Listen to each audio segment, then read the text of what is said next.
we seem to be tapering out a little bit. So hello, everybody. It's Focus Friday. Welcome in. If you've never been here before, welcome back if you have. Today's exciting. We are going to chat about probably one of the hottest topics that people have been thinking about over the past little bit. First, I want to answer some questions that came up. Yes, this is recorded. They go on our YouTube page, so you can see every single Focus Friday that's happened, including the last one, which was a, let's say, data myth busting game, whereas I pelted one of our colleagues, Pat Lougheed, with every single data myth that I could think of that I hear commonly. And it was quite fun. So I highly recommend checking that one out on our YouTube. You just go to YouTube and type in Higher Education Strategy Associates, and it'll come up. Today, we're switching gears a little bit out of data myth busting. Well, in a way, kind of AI framework myth busting. So, we'll have fun. It'll be maybe less of a game show and more of a institutional quiz, if you will, David. With me is David Hornsby. He is the Vice-Provost Academic and Global Alert and Global at Carleton University, and one of the champions of their new AI framework. So, David, I'll pass it over to you to introduce yourself quickly, and then I'll hop into pelting you with a handful of questions. Okay, thanks very much, Tiffany, and good afternoon from Ottawa. Good morning to others, and I hope you're all doing well on your Friday. Friday leading into what I hope is a proper springful weekend. Tiffany mentioned my title. I'm also a professor of international affairs at the Norman Paterson School of International Affairs here at Carleton, and I've been a bit of an academic nomad. I've held faculty positions at UCL in the UK and at Wits University in South Africa, where I was for about 10 years. And throughout, a common thread in my sort of trajectory has been a focus on educational technology. Been responsible for implementing learning management systems and other ed tech systems that are hopefully going to make things better for our environments. But I'm pleased to be here. Fantastic. Thank you so much. Folks, before I hop in any further, I am going to probe us for some introductions in the chat. So, name, title, institution, and who are you cheering for in the NHL playoffs? And are you going to go against the average? I will tell you that I am probably not going for who people should think I'm going for. So that is my controversial opinion of the day. As we hop in here, so Carleton University released an AI framework at the end of April, I believe, and you can correct me if I'm wrong on that, David. And I'm going to put the link to it in the chat. We have one Habs already. Good. That's very Canadian. Very good. And I was reading through it pretty recently, actually, and it's an interesting document. So I reached out to David and just said, "Hey, want to come and chat about AI frameworks?" And he said, "Yeah, of course." So it's fantastic. So I'm going to kick us off with kind of the first question, maybe a little bit general, but what was really the purpose of making this document for you folks at Carleton in particular? Were you trying to solve a problem? Were you trying to, get ahead of the curve? What was the goal? Yeah, I mean, it's a good question and one worth reflecting a little bit about the history of the moment that we all find ourselves in. I mean, I think, none of us fully appreciated in October, was it, of 2022 or November of 2022, just how significant the release of the large language model, namely ChatGPT, was going to be on our systems. I think there were a few people who at the beginning were raising the flag that this was going to be transformative from a technology perspective and how we would engage and operate as universities.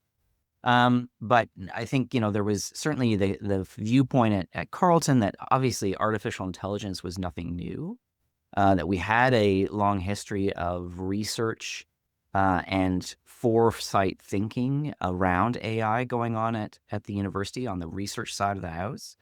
But that we hadn't really fully appreciated and understood the dynamic and the impact it was going to have on our teaching and learning environment. So we sat back, watched things unfold for a couple of months, and then decided to establish a working group that looked into the impacts of artificial intelligence, and particularly large language models on teaching learning environment. And that had a very heavy focus on academic integrity. I come from an essay-based discipline. That's the main sort of assessment mode. Obviously, the environment was shifting that up quite significantly and really sort of challenging the idea of the essay as a legitimate assessment form going forward. And we've seen that carry on. And so when we were working on that project, on that working group, we did come, up with some recommendations for the teaching and learning environment. But it was rapidly clear that actually the technology was going to have a broader impact than just teaching and learning. There was going to be research impacts. There were going to be operational impacts. There were going to be all sorts of polarizing views on whether or not this was a technology that we should be utilizing in a university environment. So once we finished that working group, there was a smaller group of us, myself, the Vice President Research and Innovation and International, the University Librarian, the Chief of Staff to the Provost's office, our Chief Information Officer. We all got together and sort of said, okay, how do we think about this more coherently? And we debated. We debated whether or not this should be a policy, which had a very set of prescriptive rules, or whether or not this should be a broader sort of guidance document, namely, how do we orient ourselves in the condition of artificial intelligence and the large language model system? So that's where it ultimately came from, was this realization, this evolving realization that, this was going to have bigger impacts than what we initially thought. And, all that happened quite quickly. But as you quite rightly pointed out, we didn't actually land a framework until just this past April. And I think that speaks more broadly to the need to consult with the community, to really get into some of the nuance around, what artificial intelligence and the large language model approach really poses for our institutions, and to not shy away from some of those difficult conversations, which take time to get through. So that's why we decided on a framework. That's the sort of the history of where it came from. It is rooted in solving a problem, but recognizing that problem isn't resolvable just yet. Fantastic. So you walked us through kind of the motivation and the history of the framework. Walk me through the process of actually getting to the framework. Who needed to be at the table? What did the consultations look like? Walk me through the path. Yeah. So, the critical piece for us, we approached the framework generation in a different way to what we did for the teaching and learning working group. The teaching and learning working group was a committee made up of people from across the university that we had a number of meetings. We talked through a number of issues, and we sought to sort of create then a set of guidance or a set of sort of provocations coming from that group. This time, what we did is we focused on, some very particular and targeted institutional leaders. They would look after particular areas, namely the operational side of the institution, the research side, the informational side, namely the university librarian, myself, and the teaching and learning side. And sort of said, okay, how do we create something that gives a Carleton flavor or a Carleton perspective from a pan-institutional point of view? And the principle here was not to exclude voices, but just to get something on paper that then we could take to the community for feedback, for engagement, for discussion. And that was really the piece. So my office, we held the pen. We worked with that small group in the initial drafting, but then quite quickly we went out to the community, right? And we sought to do consultations. We did consultations with students. What were their concerns and fears? How did they see themselves in this document? Same on the research side, same on the teaching and learning side. The different sort of constituent groups, the faculty groups, et cetera, constituent groups across the institution, and got their feedback on something tangible in front of them. And I have to say, the document that you consulted with and you refer to, Tiffany, is completely different than the document we started with. And that's a good thing. I thought, we really reflected what the institution was thinking and some of the more nuanced perspectives. I will say in the beginning, we were looking more at like a policy type of document, thou shalt do and thou shalt not do, right? Type of directions. And that we realized very quickly wasn't going to be possible in an environment where we had a research community that was really advanced in terms of AI and machine learning, and perhaps another part of the community that was really fearful and worried about engaging in AI and how that was going to impact the broader sort of quality environment that we want to maintain here at Carleton University.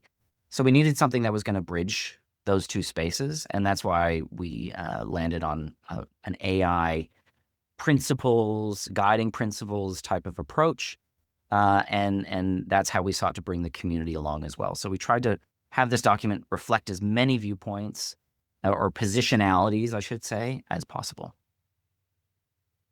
That leads in so well to my next question. AI touches every part of the institution, every single corner that you can find, whether it be teaching and learning, research, IT, privacy, HR, student supports, communications, procurement, you name it. AI can probably do something in there. So, how did you manage kind of the competing priorities or like really different levels of comfort, even throughout those groups as you did the consultations? I think the critical piece with this AI framework is that it neither mandates the use of AI, nor does it prevent the use of AI. What it does is simply one of our key principles is, this notion of responsible and ethical use, and embedded within that is transparency and honesty about when AI, and particularly large language models, are being used in the process of something. So, that was a really a bedrock sort of commitment, and that's how, on many levels, we sort of sought to bring the disparate groups together, right? Don't mandate using it, don't prevent the use of it, but let's be clear upon when we use it, and be honest about it so that we can have a critical set of reflections taking place. What was the biggest tension that you faced going through this process? Where were the big disagreements? Were there parts of the institution who saw kind of the use of AI like extremely fundamentally different? And then how did you manage those conversations? Oh yeah, huge differences between particular disciplinary communities, and without essentializing or generalizing too much, it was a divide between those who sit on the humanities side predominantly, with a deep level of concern about engaging in these technologies. Everything from environmental concerns through to intellectual property. I would say on the STEM side of the house at Carleton, there was a lot more comfort, a lot more interest, a lot more excitement to push the boundaries on the usage with it, but in a way that was much more about knowledge generation and about taking these technologies into new spaces and understanding. So the origin of resistance, or the origin of tension, was different. Namely, the humanities side was concerned about the overall sort of efficacy of the intellectual environment. The STEM side was more about the possibilities and research potentials associated with engaging these technologies further. So on a level, they were, apples and oranges, right? They were totally different things, but they were rooted in, one side was rooted in a real positivity, the other side was rooted in a real skepticism. So bridging that was difficult. I'll say too that the students played a really thoughtful role in this process, raising all sorts of critical issues around the integrity of the assessment systems. They all acknowledge that they use it, right, and that they use AI. I mean, faculty members acknowledge it too, right, that they use AI. But the students in particular wanted to be assured that, for example, AI wasn't being used in grading in a way that wasn't enhancing the quality of that process. And so, it was really great to hear from our students on that side, to get that type of perspective, and then to be able to try and resolve that tension within the broader framework. Because, one of the things that we were trying to really reinforce is, yes, we want students to have confidence in the grading of their assessments, that it is actually like proper feedback, that it is seen by an instructor. It's a human decision that is going into the mark that they get.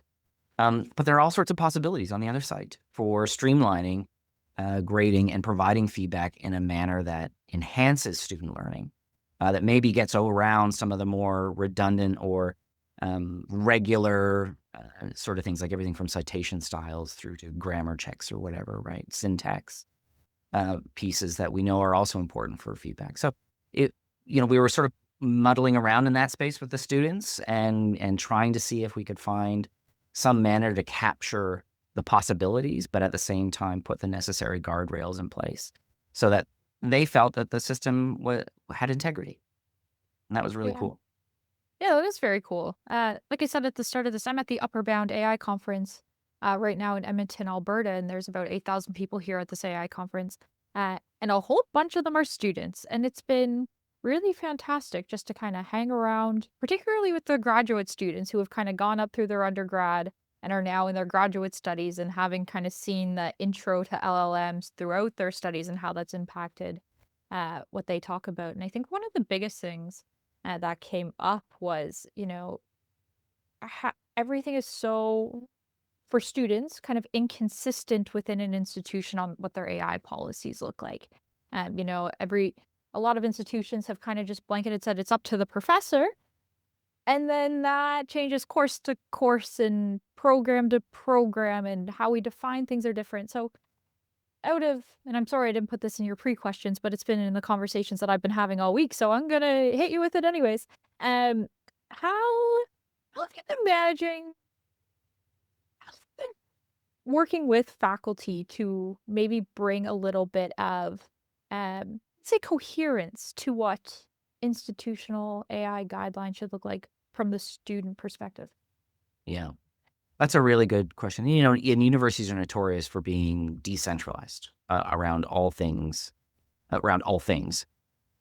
particularly technology. And I know that that isn't always helpful. And I would say that Carleton is no different on that score. We maintain a decentralized environment to an extent, right?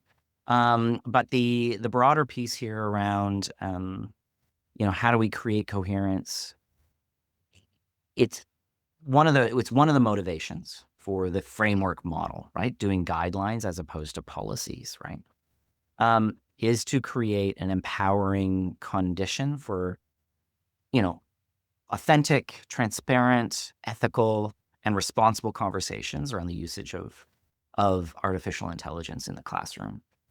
We have left it open to instructors to decide whether or not they permit the use of artificial intelligence in their assessment structures or in students' usage. And we have said that in the condition where, an instructor articulates that transparently and a student then does use AI and is found to have used AI, that constitutes academic misconduct, right? And that's just, I think that's a position that we have to take in the moment, right? This is as people get more comfortable with this technology, I think we'll see this evolve and that AI will be much more ubiquitous and people will just have to adapt their teaching and learning styles. So how do we help nudge that along? The position that I hold, I oversee teaching and learning services. I see some of my colleagues here actually on the call today, and then I hope that they'll feel comfortable enough to jump in with some of their reflections around how they're working with faculty members. But what we try to do is we try to create guidance, right? And we try to create opportunities for, I want to say training, but it's more like guided conversations around different technologies and how we use them. Because to be honest with you, if we came out with thou shalt statements and thou shalt not statements, it just wouldn't resonate. It just doesn't work in an academic environment. So how do we work with a coalition of the willing, those who are interested in adapting their assessment styles to be much more AI friendly or use AI for assessment innovation? And then we use those folks as exemplars, right, across the institution and show how it can be done and how it can be done effectively. And then that brings along other people. So it's very much like this notion of the spillover. Once somebody starts showing that it works and how it can work and what some of the pitfalls are and how those have been mitigated, then others start to feel more confident and comfortable. And so very much, one of the core principal pillars for this framework is creativity and innovation. And, we've taken a very clear position at Carleton that we are AI positive. We're not AI uncritical, but we're AI positive. We see the potential in it, and we want to explore that in ethical and responsible ways. So it's about creating these communities of practice that come together. It's about ensuring that students are part of those conversations as well, so that we can, fully understand what is going on and what is being utilized and what resonates and what doesn't. and then further to be a regular feedback mechanism. So we really treat this framework as a living document and one that we're open to changing. It's not static. It's not going to stay the same as this technology evolves, and our engagement with it at universities. So will this framework. Yeah, absolutely. You just touched on something that I think is quite an interesting part of this document for at least when I read through it the first time. So many of the AI conversations, I think, still, particularly in post secondary institutions, are very, risk focused and kind of devolve into the risk mitigation, student misconduct conversations very, very quickly. Yeah. How did you ensure that the framework kind of still left room for conversation on things like experimentation and creativity, uh, kind of without, let's say, losing the plot of that broader goal of that AI positivity that you just spoke of? Yeah, and this was one of the things that we had to really work hard at in that initial from the initial document, the initial draft to the final draft, because I think that was one of the spaces where we got the most significant pushback, right, from the different communities. Was that we were overly positive and that we weren't sufficiently reflective and critical around what AI poses. So you'll see some use of very explicit language in the framework around critical AI literacy. And we use that very purposefully because, it comes back to this notion of critical hope, right? That idea is we see the potential in the future, but we aren't naive to all the necessary tag on problems that come with it, right? And that's what we really wanted to find in this document, or rather in our approaches at Carleton, is that we're not unreflective, that we want to adopt a critical lens to it, but that criticality doesn't mean that we stop, that there's a veto moment, that we put a ban in place. That just isn't feasible. And part of the reason I mention is that it's really important, to recognize the research and knowledge generation side of all of this, right? Universities are at the forefront of AI research and machine learning research. So, to say that we're not going to engage with this stuff is just not feasible. It's just not, it's just not living in reality. So, but we wanted to create that critical dimension. So that's how we move past the risk mindset. It was leaning into it, but in a way that doesn't stop us, but that rather, helps us understand in a deeper and a more nuanced kind of level. The other way that we move through this piece too is to, create explicit programs for innovation. Opportunities that where the institution is supportive of experimentation, which means then there could be productive failure that comes in with that, right? And so, we're giving permission to try things, obviously within a very specific zone of appropriate activity, to test and experiment, and then to engage in some of those really messy and challenging and tricky questions that come out of it. So, for example, we have we're working with an instructor right now who is really experimenting with a grading and feedback platform, something that can provide authentic, legitimate, helpful feedback to students in a large class environment that is done with the assistance of AI. That sounds really that at the time when we first started that experiment, that was really controversial, and there still is some controversy around it. But in an experimentation frame where we're doing this in a proper way with ethics approval, with obviously appropriate safeguards to ensure that students can appeal and understand the feedback and the human judgment that went into that in more legitimate kinds of ways. So we've created those types of systems as well to try and channel innovation in a manner that is towards the proper end of critical AI literacy. You have the framework now. What does operationalizing it really look like? What does the implementation plan look like now that the document is out in the world? So yeah, good question. So we are, there's a little bit of a roadmap at the end of the document that we lay out in terms of the types of governance we want to do. Have we actually initiated into that governance yet? No. I've been taking a little bit of a break, just let the framework sit, let people digest it a bit. Opportunities to hear from folks on this side too about how they've also engaged with this critical question. But the broader ideal is that we're going to have an AI AI sort of governance system that is going to be transdisciplinary. It's going to be from the different elements of the institution, and that we're going to meet regularly to talk about what's happening in our spaces and how the framework helps, or whether or not the university has to make any adjustments. I think there is an aspiration to eventually develop a policy, but it's a really hard one to land in this particular moment, just given how quickly these technologies are evolving, and the types of things that they're able to do. So, coming up with a policy, it's usually a bit more rigid. You have to go through governance approval processes, and everybody you have to have enforcement mechanisms and all these sorts of really heavy things, which I'm not sure in this moment are overly productive.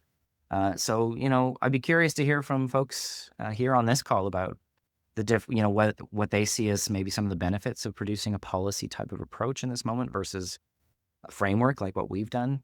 I remain really open-minded to that. But yeah, there has to be something that comes out of this, and there has to be an ongoing conversation, because the framework can't just sit there. We have to find ways to integrate the principles into our activities and into our functions. So describe some of those things like communities of practice, what have you. But we have to keep grappling with it because it is evolving and it is tricky.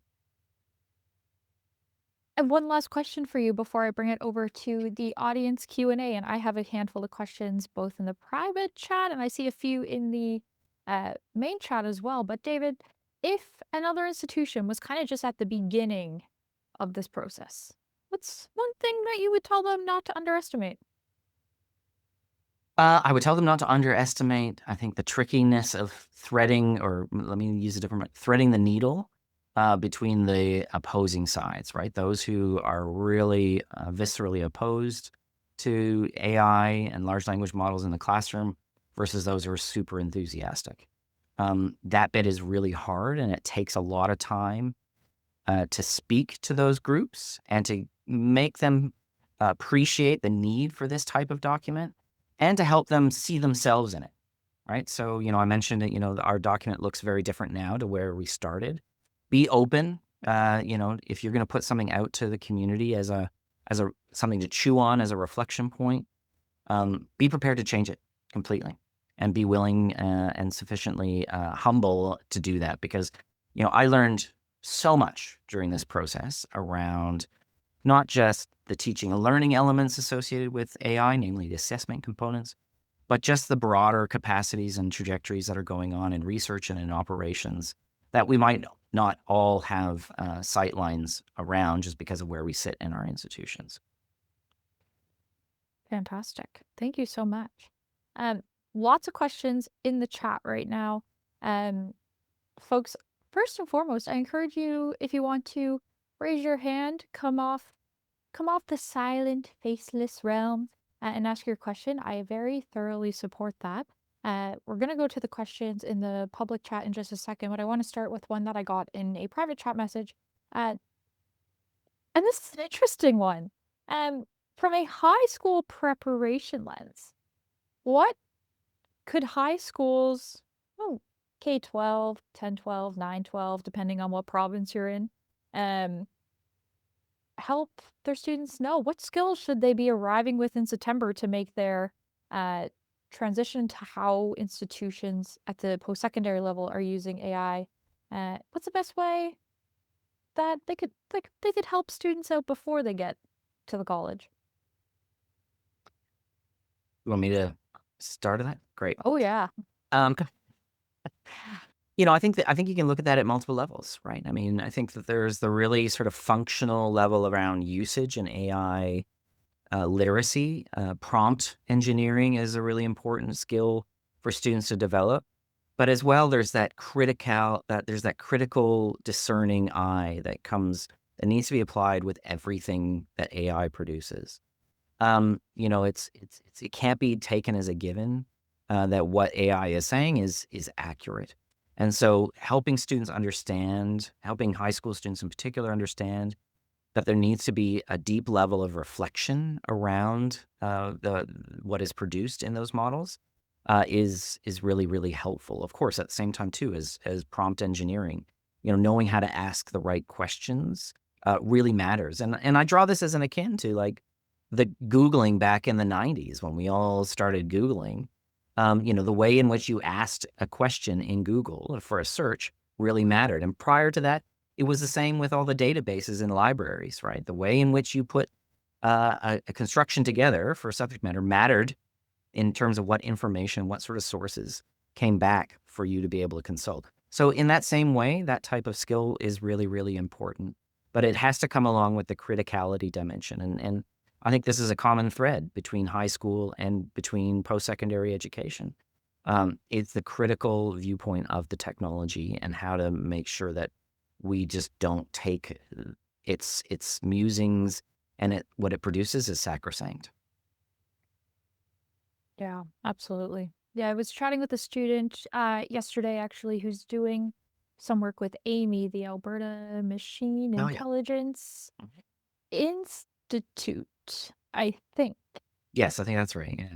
That sounds right-ish. But she's been doing AI literacy with like very young students and kind of what that looks like because, the kids these days are very tech savvy. And we were talking about like how do you start AI literacy with students who are, as young as 6, 7, 8, and like build up those skills so that they're more responsible AI users in the future. It was a very interesting conversation, actually. I asked her if she would maybe come speak with us at AI-cademy in November.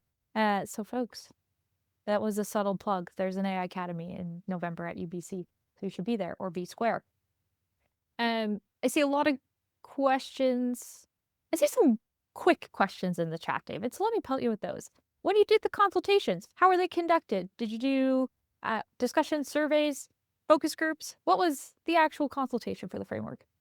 All of the above. So we did do some face-to-face consultations. We did some online virtual synchronous consultations, but then we also had an online form Mm. that was available for about 3 or 4 months that we kept sending off to different groups saying, please fill it in, please fill it in, please fill it in. So people could give us feedback, that mechanism. We found that really effective in terms of, as managing our limited resources from a time perspective to be able to dedicate to this at the same time as getting to as many people as possible. Hmm. Does the AI policy address the use of AI in performance evaluation processes within the institution? So it's not a policy, it's a framework, and that I'm very purposeful about that. It is a very different, policies are very different. So no, the framework does not address performance metrics. It is really just the sort of overarching principle guide around how Carleton is going to engage with artificial intelligence, large language models in the different elements of our work as an institution, as an ecological university. So on that score, this is the big question, right? Is the next iteration a policy that does articulate those particular things? I'm not sure that we're ready for that yet, and I'm not sure we're ready in the sense that how do we measure something that is quickly and how do we measure against something that is shifting so quickly? It feels like we'd just be setting ourselves up to constantly be shifting goalposts, which can lead to all sorts of other problems if those metrics in particular are held in a performance type of frame. What do you think readiness would look like what do you think you would need to have readiness for a policy? Yeah, that's a good question. I think oh gosh, I need to think about that one for a minute. Like, what would readiness look like? I mean, you know, it, it's not that we can all agree. Like, a policy never actually results in a fully fledged, it's not coming from a place of consensus, right? It's because we feel that we need to make some really particular permissions and some really particular preventions. And so I think readiness would come from a clear understanding of what the permissions are that we want to give our community around AI and what the preventions are as well.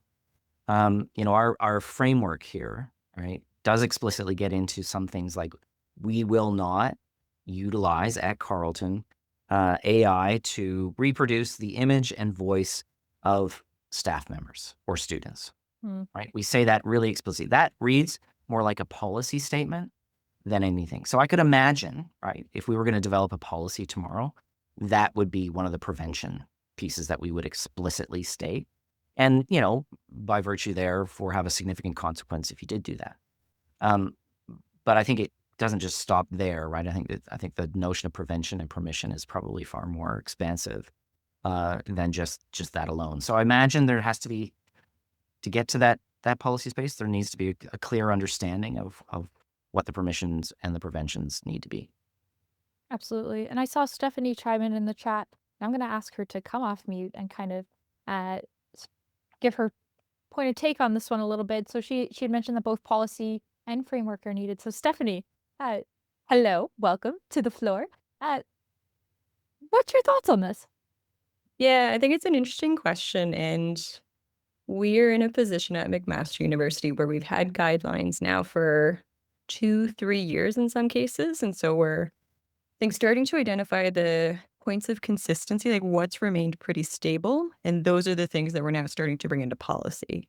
And so the comment that I had made was more around they both are helpful, and the things that are both sticking or that need teeth for some reason, like if somebody were to actually follow through, like I had given this example of if a student wanted to opt out of AI grading, there should be a mechanism that they can follow through on that can actually happen, which isn't true of something in guidelines. And so I think it's an interesting like testing ground for what might become policy in the future. Absolutely. Thank you. Just keep it on going through the chat comments and questions here. Integrations around operational efficiency and productivity. Does the framework guide adoption and scaling in that context? If not, how is Carleton contemplating addressing the element given the value of current AI capabilities offered right now? I think you need to Question. repeat. We need to repeat the question, please. So thinking about kind of that operational efficiency side, kind Mm. of the productivity operational efficiency, what guidelines are covered under Carleton's current policy in that? Like, how do you bring AI into the institutional operations, let's say effectively and carefully at the same time? Yeah, I mean, I think this is where the principle piece really helps focus that as we try to figure out those different dimensions. One of the sort of the principal elements here in the under responsible and ethical use is really speaking to privacy and security, right? Or privacy, respecting, and a secure engagement. So for at the moment, we at Carleton don't have a large language model that we've approved for privacy and security outside of Microsoft Copilot. And I trust many here have engaged with Microsoft Copilot and understand its deep, deep, deep limitations. Yeah. Particularly when you compare it to other large language models like Claude or ChatGPT even. But to get to I think a proper usage of it in operations, we need to ensure that whatever system we're utilizing has passed a privacy and security audit. So what happens to the data that's going out? Is it being used to train? Where is it being stored? What level of information can you put in there? For example, the last thing we want is a large language model that we've integrated into our system that then can access, for example, presidential and provostial emails, right? And utilize those emails to, inform various questions that people might have about Carleton's position. So it's those sorts of security dimensions and how you create limitations on that score. So it's a privacy and security piece. Same with student data, right? And student information and student intellectual property and faculty intellectual property. So, those are the things that I think have to be thought about very carefully. Coming at a principal level, when we look at the different types of tools emerging, and I don't know about the rest of you, but I probably get about 10 or 15 emails a day hawking some AI system that's meant to save teaching and learning for now and into eternity. you have to be really skeptical about these sorts of tools. This is probably the same in the operational side of the house. So yeah, that's where the principles come in, and that's when leaning and resorting back to those sorts of things become really important. So privacy, transparency, ensuring that there's a security dimension to this, and ensuring as well that human decision making remains at the center of any of the systems that you take on board. Those are going to be, I think, really critical elements to operationalizing these types of tools. Yeah, absolutely. It's so interesting. It's so interesting when you engage in kind of broader conversations about AI, about what people are thinking about as like actual big privacy concerns and big security concerns in places that you'd never think of. And so, for example, I was at a talk yesterday on integrating AI into prosthetic limbs and the privacy and data security that has to come with that, because you are getting the world's like really most sensitive information about a person. And if you're integrating AI into that, how do you do that in a way that's secure and can't hack limbs and you can't steal data about what people are doing and where? And it was, I've never thought about data security in prosthetic limbs before. And that was a full new one for me that I actually thought was quite interesting. I've been thinking about it all night, obviously. Imagine just hanging out and someone hacked your limb. Yeah, Aren't and these start whacking you things? on the head, right? Yeah, these Yeah. are things that, we have to be thinking about in a broader term. Well, Um, and just to jump in on that, Please. when I was at UCL, I was head of a department called Science, Technology, Engineering, and Public Policy, and one of the big research trajectories was actually the use of the Internet of Things to, in domestic abuse scenarios, Mm, harassment, hacking systems, right? Like your heating system or your fridge or, apps on your phone, and then harassing people and abuse, affecting abuse through those mechanisms. So it is a real concern, and it is something that does actually happen. So these are important. These are important questions that we really have to resolve before we open the floodgates. on another kind of big important question to be thinking about in AI, how was your team thinking about kind of the reconciliation of things like environmental impact associated with AI usage and kind of having that pro positive AI um thought mandate? I Yeah, don't know I what mean, I word think I'm looking for there. yeah, I know what you mean. I mean, the environmental piece is a really hard one, right? Like, I mean, the data centers are known to be huge resource sucks, right? I mean, lots of people have been talking about Canada as an ideal place for data centers because of access to cold weather and abundant water resources, those sorts of things.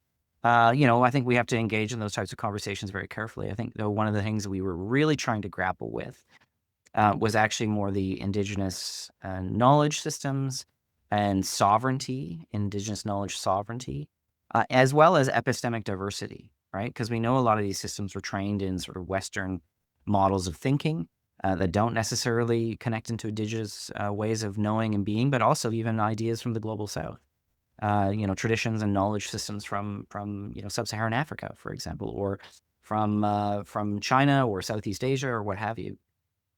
So, we were trying to, figure out how do we, again, thread that needle with respect to allowing and permitting the experimentation and innovation whilst acknowledging some of these more tricky dimensions. And so we did quite a bit of consultation with my colleague in the Office of Indigenous Teaching, Learning, and Research. And really, I think there was an appreciation that this is an ongoing thing, that it's not just a one and done type of consultation, or you can't just have a commitment to respecting Indigenous knowledge sovereignty and then just leave it at that, but there actually has to be effort put into understanding the impacts of AI in those spaces. So part of the work that we do here in terms of that innovation side of it is actually looking to the impacts on Indigenous communities and Indigenous knowledge systems, as well as simply the perhaps the more mundane or routine dimensions of our work around whatever financial system we're trying to automate. Yeah, absolutely. going through the questions in the chat still. We're coming to the end of those though. So folks, if you have more, it's a great time to raise your hand or put another in the chat. What is the role of IT in any operational integration, one part, and scaling strategy, two parts?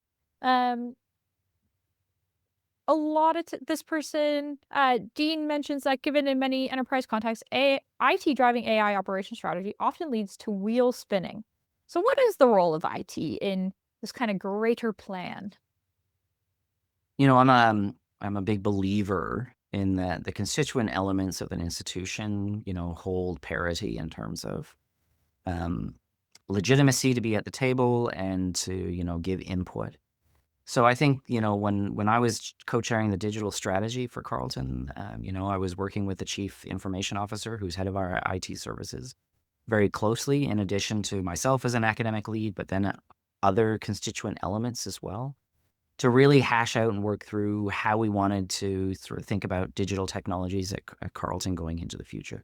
The same exists here in an AI framework. Information technology services, the apparatus that keeps the network going, is a legitimate partner in thinking through and addressing some of the challenges. And so we have to create that space. We cannot just expect them to listen and implement from the academic group. There has to be a give and a take. So there needs to be that sort of orientation and disposition when coming into these types of processes. And I think, as I mentioned, while my office held the pen on the framework, the small group that we had initially established included the chief information officer, who's head of our IT services, because she brings a lot of valuable expertise and understanding of these systems from an operational perspective that is really critical in thinking through how do we orient ourselves. So I think ITS super important across any institution. But like any organization, like any sort of diverse community, nobody gets a veto point. And so I think we have to, appreciate that these are negotiated documents on a level and one that represent a significant amount of compromise. Going to more of a 30,000-foot view. Actually, Stephanie just put another comment in the chat, so we will hold my 30,000-foot view because I'm going to bring us up a little bit higher than she's bringing us up. How are you defining and conceptualizing AI governance? Is there a common understanding across the group? And what are the intersection points about governance groups on other parts of the campus? That's a really good question, and one I'm not sure I have an explicit answer to, in part because we haven't affected the AI governance dimensions, Stephanie, as we have articulated in the document yet. The plan is to do that in the fall. Again, just for various reasons associated with giving ourselves a little bit of a break once the AI framework was landed to then think this through. But I mean, I'd be really curious. I mean, McMaster is a leader in this space as well. I don't know if you have any reflections from your side, Stephanie, about how and what some of the pitfalls have been, or some of the success points in your own work. Yeah, I don't know that I also have a great answer. I think we're just starting to undertake this work, so maybe just a few months ahead. So would love to connect offline to chat and Let's share do that. what I do. Yeah. That'd be great. I'd love that. Sounds good. Thank you. Focus Friday, everyone, bringing people together from all across the post-secondary sector. On that note, that actually does bring me back up very well to my 30,000-foot question. The Canadian post-secondary sector, David. So looking past Carleton, looking past any individual institution, looking even past the college-university divide, let's talk about the system. Mm-hmm. Canadian post-secondary is doing right in AI adoption right now, and what do you think it's missing the mark on? I don't know if anybody saw the most recent Walrus piece by a friend of mine, Rami Al-Hamad, who is an AI founder here in Ottawa, but he's also a fellow at Mila in Montreal. And I think he wrote the initial piece through CG, but it got picked up by the Walrus. He really focuses actually on the sort of the broader policy of industry interface that's going on. and is quite complimentary about actually how focused our policy environment is on research adoption and research into AI. And so I think one of the things that we're really getting right in Canada is the broader support system and initiatives for AI research and in creating opportunities on that sky for in that area for blue skies. Could we be doing more? Absolutely. I think that's a comment I would make about the broader Tri-Council funding system more broadly. That we could be investing more in our blue skies research capacities, and that would not go amiss. But one of the things that I think we're not getting right is translating that into actual, like, what does that mean then for our communities and for our societies? Of course, there's always the internal question within our universities is how are we utilizing the technologies ourselves, and how do we, take advantage of the real power of these things? Those are ongoing debates and negotiations. But I think it's also about the broader connection into society. How are we going to be utilizing these technologies to be extending our impact as institutions for the public good with a social responsibility to translate our work into things that have relevance to our communities? And so I think that's a space that we need to have more going on in and about. And at the moment, I kind of feel like we're outsourcing that. We're outsourcing that to some industry spaces. I think we're outsourcing that to some think tanks, which, I have huge respect for, but, I don't see the reason why we need to be doing that. So we could be doing better on that score. And of course, I'm always a big believer in experimentation and innovation in our own institutions. But that involves having a greater risk tolerance than what Canadian higher education is known for. So I think we have to shake ourselves a little bit out of our risk reduction mindsets. Well, I would love to see that day. Let's take that as a challenge across this room, folks. David, my very last question for you. AI-cademy 2026 is happening at UBC November 9th and 10th. What do you think will be a big conversation there? What do you think people will be chatting about come November about AI? Great question. I mean, I think the big question is gonna, I'm sure academic integrity is gonna form a big part of our conversations. I mean, it has been thus far, but I think it's gonna be about. I hope there's gonna be a bigger conversation along what I just said, which is how do we start translating the power of these technologies into preparing our students to be citizens, to be effective, to be scholarly, to be citizen scholars, and to do good with this type of work. How are we going to also help institutions realize that that engaging with artificial intelligence and these types of technologies is going to be about extending our impact and our contribution to society, and what is that going to look like? So I hope that's a significant part of it as well. Sure will be.